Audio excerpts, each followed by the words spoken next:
Alhamdulillah, Alhamdulillahi Rabbil Alamin. Wassalatu wassalamu ala sayyidil mursalin, Sayyidina Muhammad wa ala alihi wa sahbihi ajma'in. Subhanaka la ilma lana illa ma 'allamtana innaka antal alimul hakim. Rabbi shrah li sadri wa yassir li amri wa hlul 'uqdatam min lisani yafqahu qawli amma ba'd. Bapak Ibu yang dirahmati Allah, Alhamdulillah pagi hari ini kita bisa lanjutkan kembali kajian Ar-Fahmina setelah kita libur Idul Adha dan Hari Raya Tasyrik. Puji syukur kehadirat Allah yang memberikan kenikmatan yang luar biasa, masih bisa diberikan kesempatan untuk bermuajahah dan bersilaturahim dari belahan bumi manapun kita berada, kita bisa dipertemukan dalam majelis yang penuh barokah ini. Salawat serta salam senantiasa kita hadiahkan kepada uswatun hasanah kita, yaitu Sayyidina Muhammad Sallallahu Alaihi wa alihi Wasallam. Kita akan lanjutkan kembali masih di mukadimah kitab tafsir Mukatsir. Insya Allah tidak lama lagi kita akan masuk ke juz 1. Baik, kemarin ya sedikit review tentang fadilah Al-Quran, fadilah orang yang membaca Al-Quran, fadilah orang yang mendengarkan Al-Quran ya. Ya, ini satu hadis ya. Kemarin udah sampai mana ya?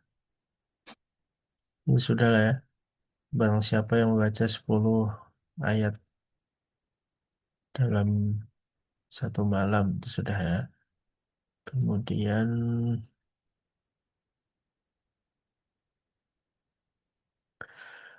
seingat saya sampai sini. Warwa Al-Hafidh Ibni As-Sakir fi tarjamati Mu'aqqas Ibni Amran Ibni Hattan qala dakhaltu ma'abi ala Ummi Darda radhiyallahu anha fasa'alaha abi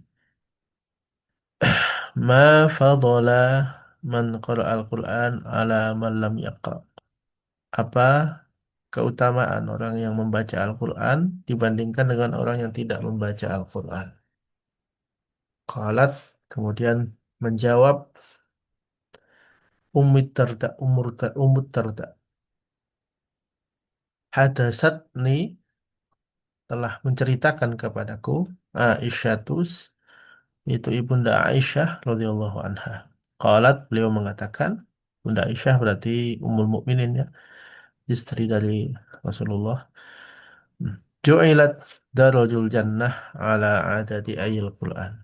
Dijadikan derajat atau ketinggian, eh, jumlah ketinggian dari surga berdasarkan ketinggian eh, derajat Al-Quran. Faman qara'a sulusul Quran summa dakhala jannah kala kana ala thuluthi min darajah min darajiha. Barang siapa yang membaca sepertiga Al-Quran, kemudian dia masuk surga, maka derajatnya adalah di sepertiga. Jadi kalau ibaratnya surga itu 100%, kalau kita membaca Al-Quran sepertiganya, nah, maka derajat surga kita ya sepertiga. Ya, tentu dengan rahmat Allah, dengan cara penghitungan bagaimana, ini semua dikembalikan kepada Allah ya. Kita nggak bisa ngukur-ngukur ya.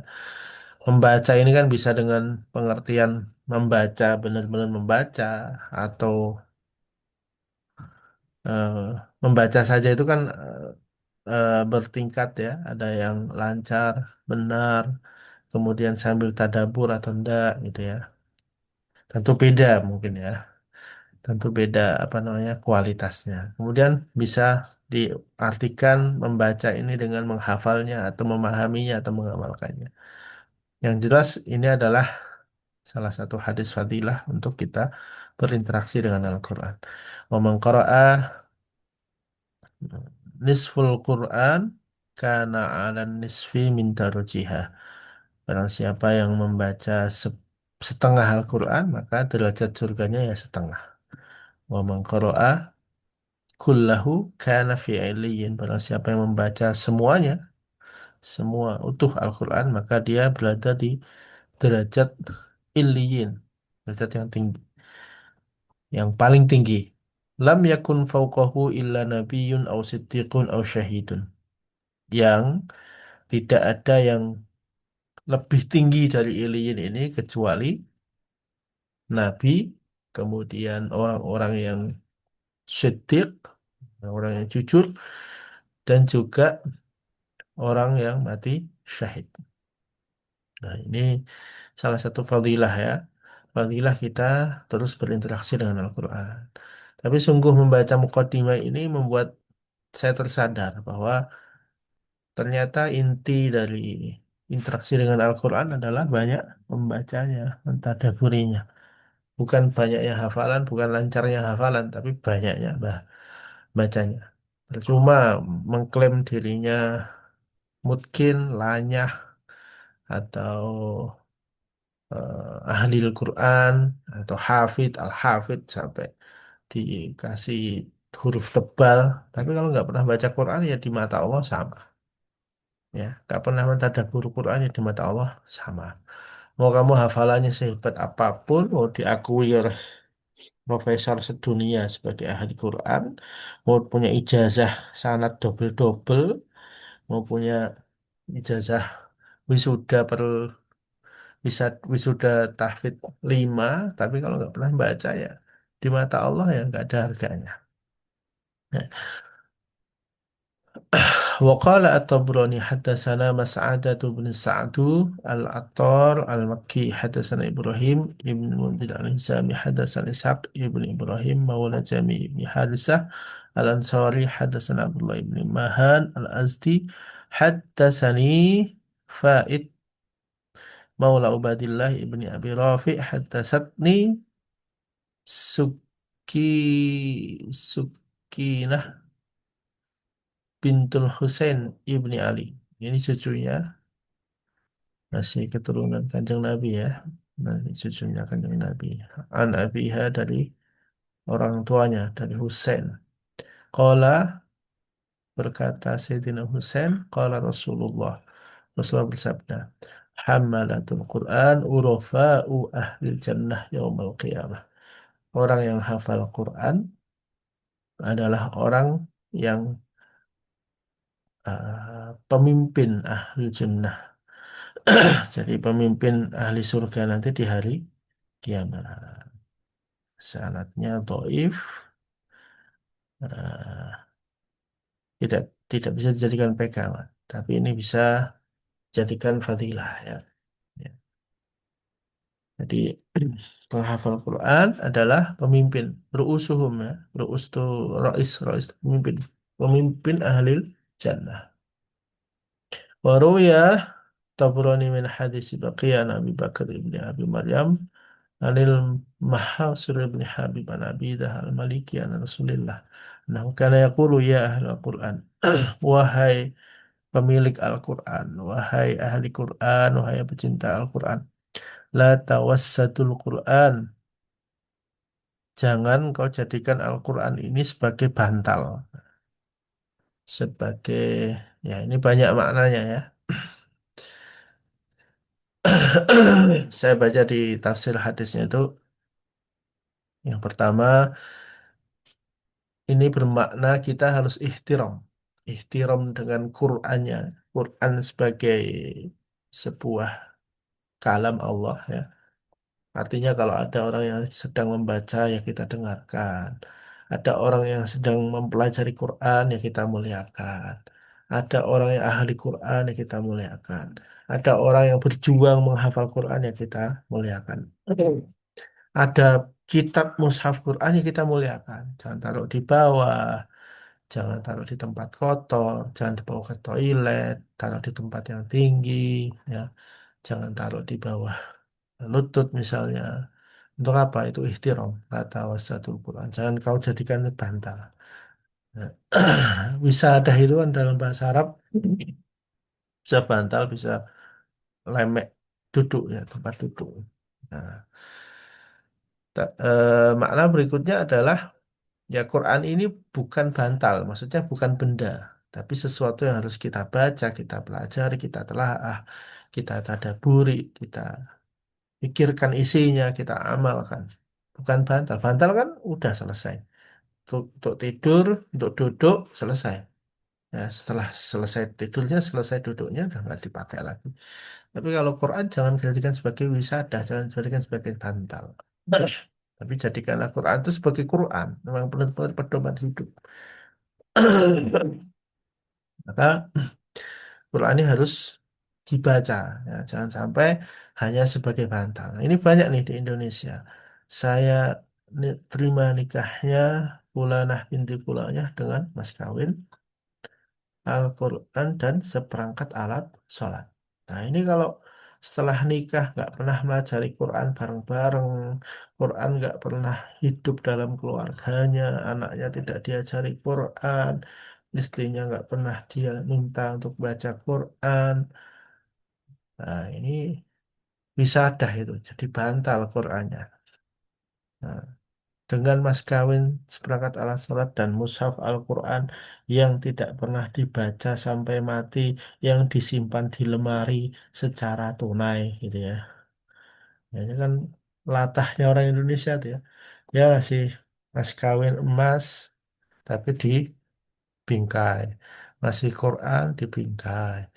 Nah, nggak dipakai, nggak dibaca. Emasnya juga nggak dijadikan sebagai apa ya, benteng terakhir keluarga kan gitu ya. Dibingkai ya mau ngejual eman-eman. Jangan dijadikan sebagai wisada atau bantal. Watsluhu haqqa tilawatih min ana ilaili wan nahar. Dan bacalah siang dan malam dengan bacaan yang sebenar-benarnya. Haqqa tilawatih. Haqqa tilawatih itu ya dengan membaca, kemudian melihat isinya, mentelaah isinya. Ini ibu-ibu yang sedang menghafal nih. Ya, sebab kalau pentok gitu ya, kepentok dalam menghafal. Kok susah ya Ustadz? Sudah diulang-ulang kok hilang-hilang terus. Coba pakai alternatif lain. Misal baca 3 kali, pas proses menghafal ya, baca 3 kali, kemudian coba baca isinya 1 kali. Baca 3 kali, baca isinya 1 kali. Kalau nggak salah dulu dulu di awal saya bikin kelas itu saya kasih tugas mesti baca ayatnya dan baca terjemahnya. Kalau perlu dicari tafsirnya. Sekarang banyak aplikasi yang bisa membantu ya, membantu untuk mengetahui isinya. Dengan tahu isinya, Quran itu seperti terinstal dalam diri kita. Hafalan kita lebih mudah karena kita sambil otak kita itu mm, apa namanya lari ke isi dari Al-Quran itu. Jadi kita nggak sekedar baca kayak burung beo ya, kayak anak kecil sedang membaca. Ya, anak kecil itu kalau baca ya itulah bedanya kita menghafal masih kecil dengan menghafal sudah dewasa. Menghafal masih kecil itu nggak ngerti isinya, tapi cepat apa namanya awet nangkapnya. Menghafal dewasa itu kalau kita nggak sambil ngisi isinya, nangkapnya agak lama karena kita nggak seperti anak kecil. Watagon watagonnauhu wataqannauhu dan bacalah dengan lagu ya, dengan penuh keyakinan. Wadhkuru ma fihi dan ingatlah apa yang ada di dalamnya la'allakum tuflihun supaya kalian eh, beruntung. Wala tasta'jilu thawabahu fa inna lahu thawabaini. Dan jangan buru-buru untuk minta ganjarannya karena sesungguhnya Quran itu ada dua pahala ya, pahala dunia dan pahala akhirat ya. وقال الإمام أحمد حدثنا أبو سعيد حدثنا ابن لهيئة عن نشرح عن عقبة بن عامر قال رسول الله أن القرآن جعل في إهاب ثم ألقي في النار ما احترق. Kalau Al-Quran itu diletakkan dalam sebuah tempat, kemudian bertemu dengan api atau neraka, maka tidak akan terbakar itu neraka, nggak jadi nyiksa. Ya, tafarradu tafarrada bihi qila ma'nahu annal jasad alladhi yaqra'ul Qur'an la tamassuhun nar.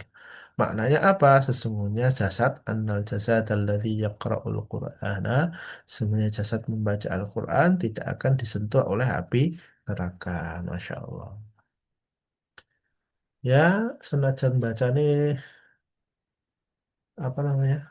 Jumat pagi sama Sabtu pagi ya. Tak apa. Kita ikhtiar untuk tidak disentuh api neraka ya. Hafiz Sunan Ibnu Majah. Ini tak cepat biar cepat masuk juz 1. Min tariqil Mughirah ibn Nahid an Uqbah ibn Amir marfu'an man ta'allama al-Qur'an thumma tarakahu faqad asani. Barang siapa yang mempelajari Al-Quran kemudian meninggalkannya, maka sungguh dia sudah bermaksiat kepadaku. Tapi makna ini jangan kemudian dimaknai kayak gitu, nggak usah belajar aja ya biar nggak bermaksiat. Ya nggak belajar itu tambah maksiat, gitu ya. Sama seperti barang siapa sholat tapi sholatnya tidak khusyuk maka tidak diterima. Ya nek gitu nggak usah sholat sekalian ya nggak gitu. Nah, setidaknya ya kita mempelajari Quran, membaca Quran, kemudian mengistiqomahkan membaca. Dah itu aja. Tugas kita itu kan itu. Tugas kita nggak sampai derajat bisa menafsirkan, harus jadi ulama. Wes nggak usah tinggi-tinggi wes tau. Nah, sebulan khatam sekali itu udah wes sak pole itu ya. Atau 2 bulan khatam sekali itu udah sak pole, wes nggak usah tinggi-tinggi impiannya itu. Ya enggak ya apa kita bikin halakoh sendiri, satu orang baca 1 juz tuh kayak gini kan bisa nih. Nah, tapi harinya nanti hari apa ini berapa orang ini? Nah, misal ada 15 orang, berarti 2 pertemuan khatam. Wes, khatam kan dibagi saya 1 juz, Bu Pranti 1 juz, Bu Nur 1 juz, Bu Dewi 1 juz. Pakai pakai Zoom gini aja kan bisa. Nah, cari harinya. Jadi apa namanya? Khatmil Quran setiap seminggu sekali ya bisa. Nanti bisa ngajak yang lain gitu ya. Bikin program kayak gitu. Ibu-ibu di Hongkong kan suka ngaji-ngaji gitu ya lah. Hotmail Quran pakai Zoom. 1 juz 1 juz. Wes. Jadi kemeriak gitu gitu. Nggak apa-apa. Itu khatapan internasional itu namanya. وفي حديث رواه أبو يعلى من طريق ليس عن مجاهد عن سعيد مرفوعا عليك بتقوى الله. Tetapilah kalian dengan takwa kepada Allah. Fa innaha ra'su kulli khairin. Karena sesungguhnya takwa Allah itu adalah eh, pusat dari setiap kebaikan. Wa alaika bil jihad, dan tetapilah kalian dan bersungguh-sungguhlah kalian dalam berjihad, berjuang. Fa innahu rahbaniyatul Islam. Sungguhnya jihad itu adalah ruh ke apa ya? Ruh perjuangan Islam. Wa alaika bidzikrillah wa tilawatil Quran. Dan netepilah kalian dengan zikir kepada Allah dan membaca Al-Quran. Fa innahu nurun laka fil ardi, karena sesungguhnya itu adalah cahaya bagi kalian di dunia. Wa dzikrul laka fis sama, dan pengingat kalian di langit. Nah, nurul laka fil ard, cahaya di dunia, di bumi, dan pengingat kalian di langit.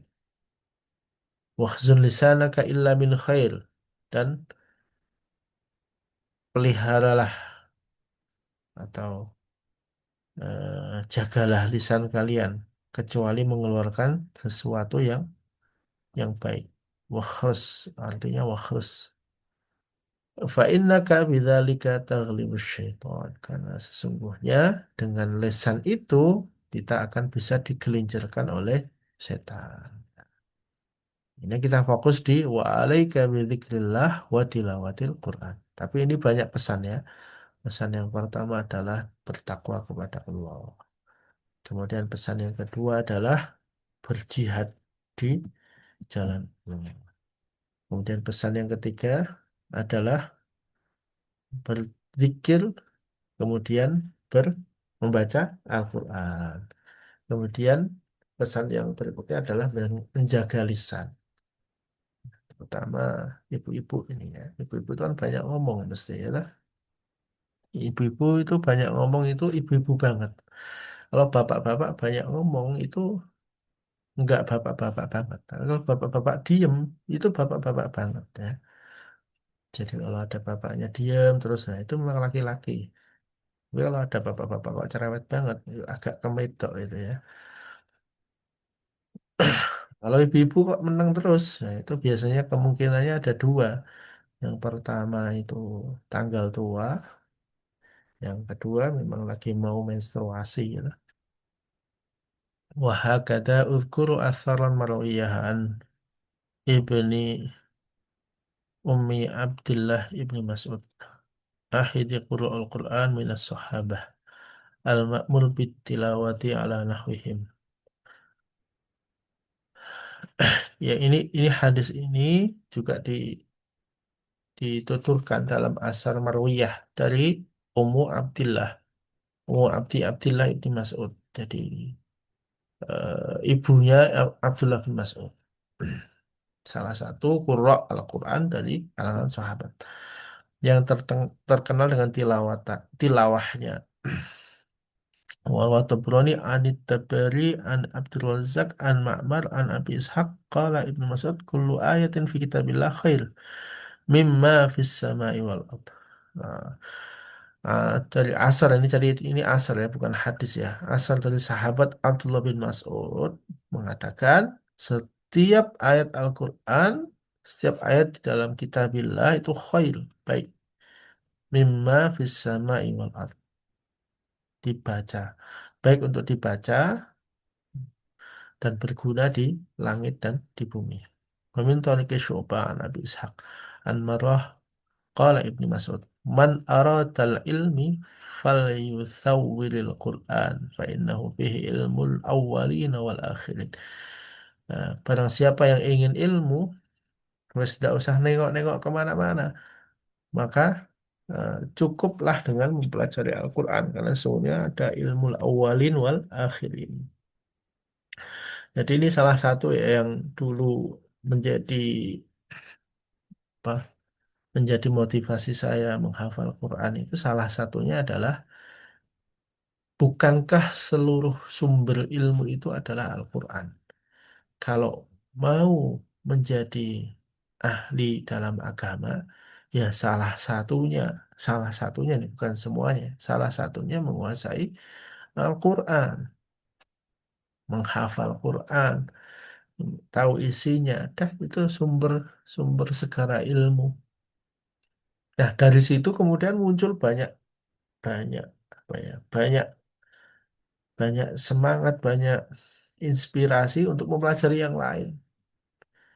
Karena saya pengen, karena kita pengen menghafal Quran, akhirnya kemudian kita mau belajar nahwu, akhirnya mau belajar bahasa Arab, akhirnya mau belajar hadis, akhirnya mau belajar ulumul Quran, akhirnya mau belajar apa namanya mustalah al hadis dan lain sebagainya.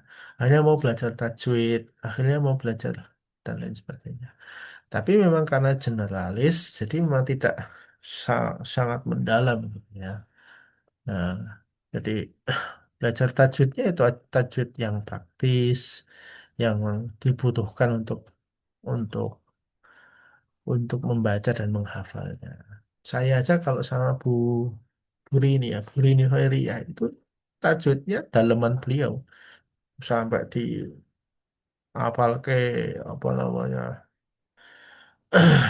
eh wakaf ini begini begini begini gitu ya. Nah, tapi kan tetap tidak bisa kita mempelajari semua ilmu secara deep atau sangat mendalam kan nggak bisa. Jadi ya masing-masing kita waktu kita akan habis oleh sesuatu yang menjadi konsentrasi kita. Jadi kita konsentrasi hafalan, habis untuk konsentrasi hafalan ya nggak apa-apa. Tajwidnya gimana ya dipelajari seperlunya, praktisnya kan gitu. Kalau misal kita konsentrasi kepada tafsir, ya ya nanti akan habis untuk mempelajari kaidah-kaidah tafsirnya gitu ya. Nah, maka biasanya orang yang selesai hafalan Quran, step berikutnya adalah memahami ulumul Quran. Untuk apa? Untuk jadi alat untuk menafsirkan Quran kan gitu. Oke, kita lanjutkan. Min Tariqi Sufyan wa Syu'bah an Salmah ibni Kuhail an Abil Ahwas an Abdillah. Qala inna hadzal Qur'an laisa fi harfun illa lahu haddun wa likulli haddun matla'un. Tidak ada sesungguhnya Al-Quran ini tidak ada di dalamnya kecuali satu huruf yang di dalamnya ada haddun, ada sebuah batas. Nah, setiap batasnya itu ada mata mata rantai ilmu, gitu ya. Ada sumber ilmu, matlak. Nah, matlak itu bahasa Indonesia, bahasa bahasa Jawanya jadi meletek. Matlaul Anwar, tempat keluarnya cahaya. Matlak itu tempat keluar keluar ilmu gitu ya, keluar keluar pengetahuan. Wa min hadis Sauri an Ismail ibni Abi Khalid an Sayyar Abil Hakim an Ibni Mas'ud annahu qala. Ini semuanya masih asar ya, bukan bukan apa namanya? Bukan kata Rasul tapi kata sahabat. Innahu qala i'rabu hadzal Qur'an fa innahu arabiyyun. Ya, maksudnya telaahlah kata per kata dari Quran ini. Perhatikan dengan sesama satu kata per katanya. Karena sesungguhnya Al-Quran itu bahasa Arab. Wa sayaji'u qaumun yasqafunahu wa laisu bi khiyarikum. Akan ada nanti kaum yang apa namanya memahami Al-Quran, tapi dia bukan termasuk orang yang baik di antara kalian. Jadi, kalau kalian ini orang baik, kalian harus pelajari Al-Quran supaya tambah baik gitu ya. Karena nanti akan ada suatu saat orang yang memahami Quran ini, tapi dalam hatinya tidak punya keimanan, bukan termasuk orang yang baik di antara kalian. Nah, ini sudah banyak ya. Nah, kita kan sering mendapatkan info begitu. Dan saya sering sampaikan juga. Saya sering sampaikan ada orang itu yang memang mempelajari Al-Quran untuk mencari dari kelemahannya. Kelemahan Al-Quran itu di mana? Dia ikut menghafalkannya, ikut pelajari tafsirnya, pelajari budayanya. Ya, kalau yang dulu ketika jadi orang Belanda itu perang, perangnya itu yang banyak menghabiskan biaya itu satu perang Diponegoro, dua perang Aceh. Ya. Pas menghadapi perang Aceh ini orang Belanda mengirim seorang misionaris namanya Snuk Hulgronya. Dia datang ke Aceh, pura-pura masuk Islam, kemudian dia belajar Islam di Mekah. Jadi Snuk Hulgronya itu haji itu, berangkat haji juga itu. Sayaji'u qaumun yaskafunahu laisu bi khiyarikum itu ya kayak gitu.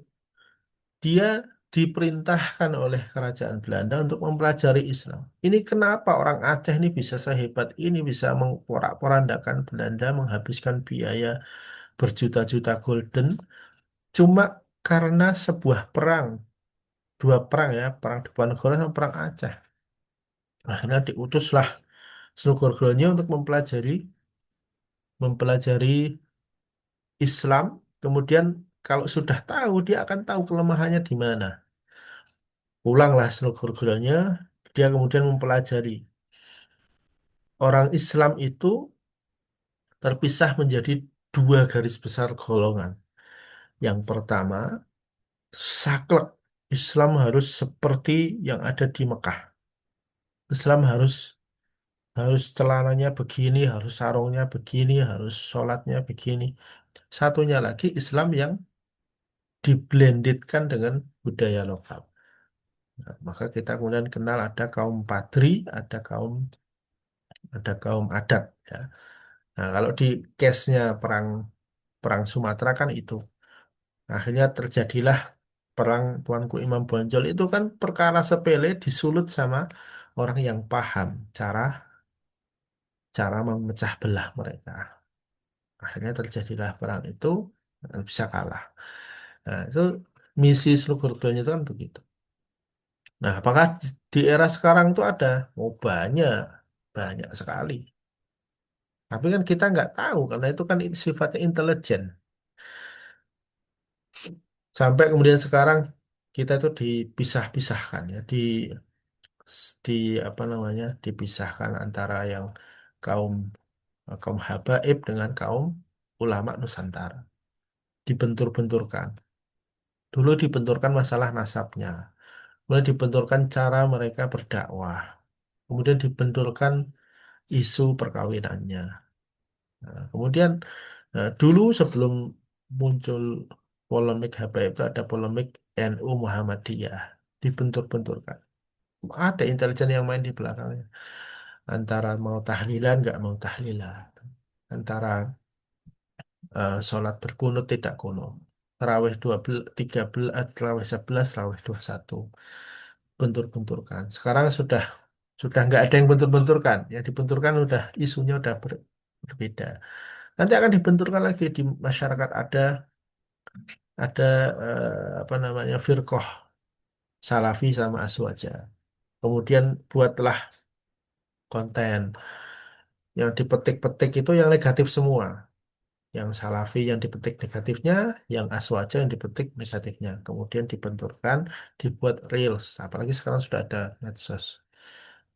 Maka di bawahnya nanti akan ada tuh komen yang panjang-panjang. Setiap komen ada orang yang memang di memang memang apa ya, ya kecenderungannya berkomen negatif terus. Makanya menggelinding bola panas menggelinding.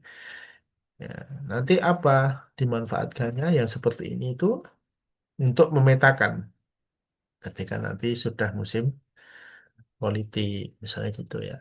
Nah, musim politik nanti kelihatan orang yang seperti ini pasti akan lari ke sana, orang seperti ini lari ke sana dan seterusnya. Jadi umat Islam itu sebagai objek terus.